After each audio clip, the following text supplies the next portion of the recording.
Scorpio, thanks for joining me. This is your 2022 reading, the first one this year. We're doing a bit of a free flow, few cards, then a fourth card moving forward, and then we'll go through and clarify. Thanks for liking, sharing, and subscribing because it really helps to keep this channel going, or it helps to keep me going. Thank you. Okay, so we've got these cards jumped out. Currently, we're looking at, we have the star here, which is the wonderful water bearer. It's very much, obviously, Aquarian card. A card of healing, primarily. We're also listening to guidance at this time. Now, that can be whatever guidance is for you, whether it's an internal force or something else that's, doesn't really matter. You're very much in tune with it at the moment, Scorpio. Because you've had to be in some ways. I do see that you've kind of had to be. We get the Five of Swords, this wonderful card, interesting card in the Thoth deck. It's called Defeat. I get a sense here you've had to really hold on to something, or not fight for something, but you've had to fight for something. I just do get that for some reason. Of course, remember, these are really general readings, so keep that in mind. But currently you are in quite a nice zone of healing and listening to your inner guidance, I guess we could say. It's looking pretty amazing. Whatever happened here, or some realization, possibly. I do often look at the Five of Swords as something that we do to ourselves, as a kind of, you could look at it like a default behavior or something like that. Possibly you've understood an aspect of this within yourself, hence the star appearing here. We have the Four of Wands. You've got a wonderful base. You've got a wonderful home here in the Four of Wands. The other side, and people talk about the Four of Wands, the double 11, the homecoming, and all of that, and it is. And it's the consummate sort of happy base and foundation. But in the Thoth deck, it's called completion, because something has completed here. And I do get that more, that in the understanding of some default behaviours, Scorpio, that there has been a completion for you, and it's allowing you to be a little bit freer within yourself. With the star, a little bit freer, maybe in the real tangible physical world, maybe just psychologically, emotionally. What it is giving you moving forward is the Fool. So you've really kind of understood and completed something here, is just what I'm getting. Let's clarify for Scorpio, please. Looking at the star, this sort of position of really it is a healing card. We're getting far too many cards coming out here. We've come to a realization here, Scorpio, I think, in some ways. Way too many cards coming out. Just one card if we can, please, for the star. You're enjoying this time. You're enjoying it. without habitual. There's something about habitual behavior here that you've managed to understand and either temper or eradicate. I do feel, because we have the Three of Cups, a card of celebration with people, been surrounded. It is that time, or we have been through that time of the year, the new year, all of that. Look, I do get a sense of someone, like, to me, I don't know why, but a flash of, someone that is newly, decided to, say, stop drinking or something. And they're on, like, that road, like the road to that recovery road. I do get a sense of that. It might be relevant for someone out there, but certainly celebrations. We've overcome a hurdle, Scorpio, with this Five of Swords, and it's allowed us to complete this cycle, moving into a new one. Anyway, I'm clarifying here. I'm not talking. Clarify the Five of Swords for Scorpio, please.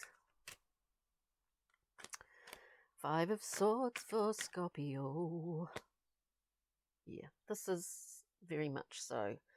Death, transformation. You've transfigured something. You have overcome something here. This is a new beginning for you, for some Scorpios out there. Remember, as I said, these are incredibly general readings, but there is something in that Five of Swords that you overcame. Yes, indeed. Seven of Swords. Seven of Swords, similar. It's often something we do to ourselves. It can be a self-saboteur kind of card. The Seven of Swords. I do think you've overcome something quite big here.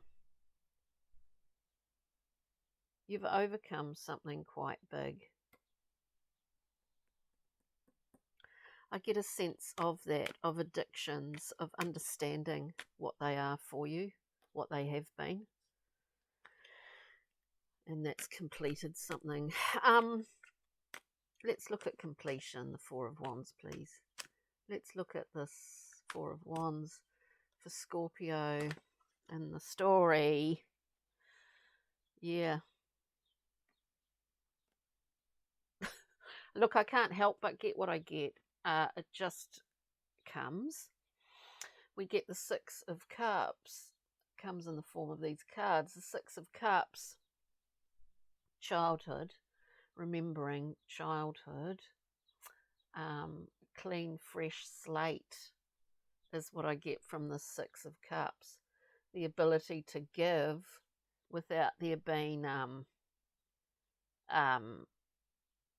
weird sort of complexes attached. I mean, I use the word weird lightly. We've all got a self-saboteur within us. Childhood, remembering. With that, we have the Ace of Discs. You're opening a new door, and this is a gift. This remembering is a gift for you, Scorpio. And it's a key. It's been a key for you. I do think this could be just for someone out there.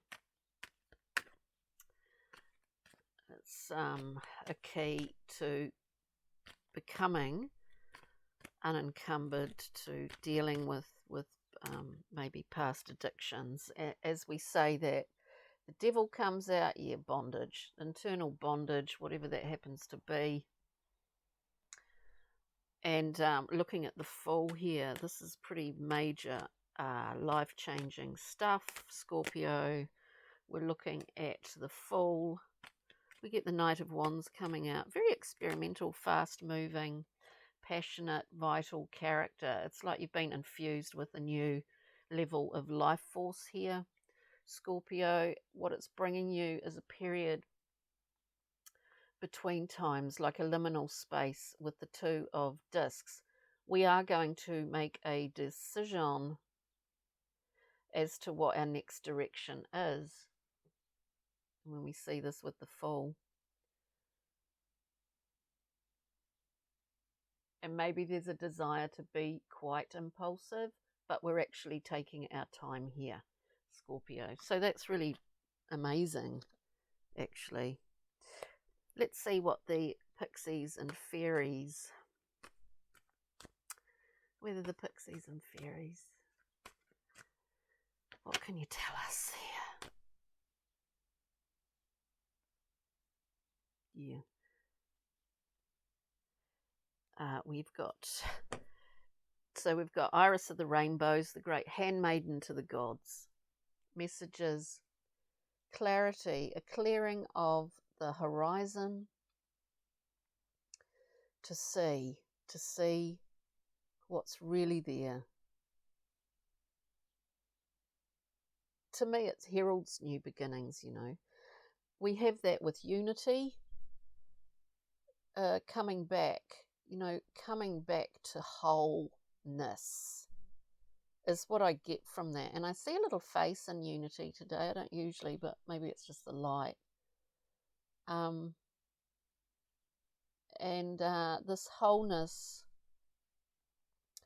is actually allowing you a new voice, is what I get from that. It's allowing you a new voice, Scorpio. With that, also death again, death twice. This is incredibly transformative for you. I've got a journey map card and a Kim Kranz face down. We had 2 journey maps. Look, this is really amazing because I think as I said before, you've overcome something here. It could be anything in your life. I do heavily get a sense of addiction, whatever that happens to be, you know. Kim Kranz animal cards, we get the raccoon. I'm not familiar with raccoons, and of course we don't have them here in Aotearoa, but they can be quite naughty creatures, aren't they? Or they sort of, I'm interested to know any raccoon stories out there. Someone in America's watching. There's a darkness to this card anyway in my own reading of it. You know, there's little glimmers of light, and largely it's dark. The beautiful thing, though, about this is with the journey map we have action, which I think is what you've been embodying, this great goddess, this great solar force, and you're blasting, you know, you really have lit up those dark areas for yourself, and what it's done has really awakened your sense of who you are and where you want to move forward to from here, or that process of new beginnings and moving ahead. Awake and aware, bask in the bounty. You should be proud of yourself. You should be very, very proud, excuse me, Scorpio, of yourself at this current time. Amazing stuff. So I hope you enjoyed that, got something from it. We'll see you next time, and have a wonderful week, Scorpio. Thank you. Ka kite. Bye.